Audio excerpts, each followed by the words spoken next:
समस्त को नमस्कार। वर्तमान सुवर्ण जुगर आम पहुंचीचे।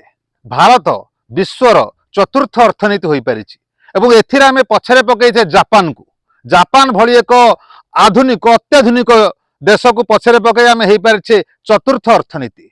किंतु याकू मु विरोध करूना बा या समर्थन करूना, केवल आपण मान आगरे संपूर्ण आनालाइज कर दूची चतुर्थ अर्थनीति आम किभली होइछे एवं वर्तमान भारतर अर्थनीतिर वास्तव स्थिति कौन। जापान जनसंख्या मात्र 12 कोटी 50 लक्ष पाखापाखि।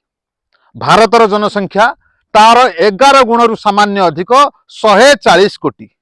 यही अनुपात रे जदि आमे देखिबा, जापान गोटे लोक पाखरे जदि 100 टंका अछि एवं आमे 11 गुण, आमे 11 जन पाखरे 10 टंका लेखे 110 टंका हो गला। तापरे आमे जदि चिंता करिबा आमे जापान को टपी गले ताले मु किछि कहि परिबि नाही। जापान रो गोटे लोक पाखे 100 टंका अछि, आमे 11 जन 10 टंका हिसाब रे 110 टंका मात्र करि परिछि। एई भली भाबरे आमे जापान को टपीचे। मुंड पिछा आय रे 197 टी राष्ट्र रु आमे 140-43 नंबर स्थान रे अछि। क्षुधा सूचकांक रे भारतर स्थान 127 टी देश भितरु 105 रे अछि। ताले भारतर अर्थनीति चतुर्थ है किपरि।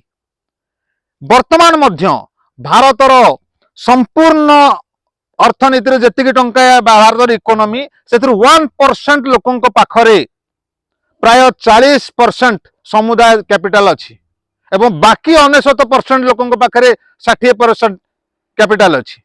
तेणु ये जो असमानता अर्थनीतिर लोकों भितर जो धनी अधिक रु अधिक धनी होइछि एवं गरीब गरीब अधिक रु अधिक गरीब होइछि, ये जो असमानता इनइक्वालिटी यह ही वर्तमान 2014 ठारू आगु को आगु बढ़ी जाइछि। सेहिथिपई विरोधी दल माने बारंबार दाबी करि आसुछंती ए सरकार पुंजीपतिंकर सरकार। ए सरकार केवल पुंजीपति माने अधिक रु अधिक लाभान्वित होइछंती एवं गरीब माने गरीब रु अधिक गरीब होइछंती। एवं या पर विचार आपण मानकर आमे प्रकृति रे धनी होइछे ना गरीब होइछे।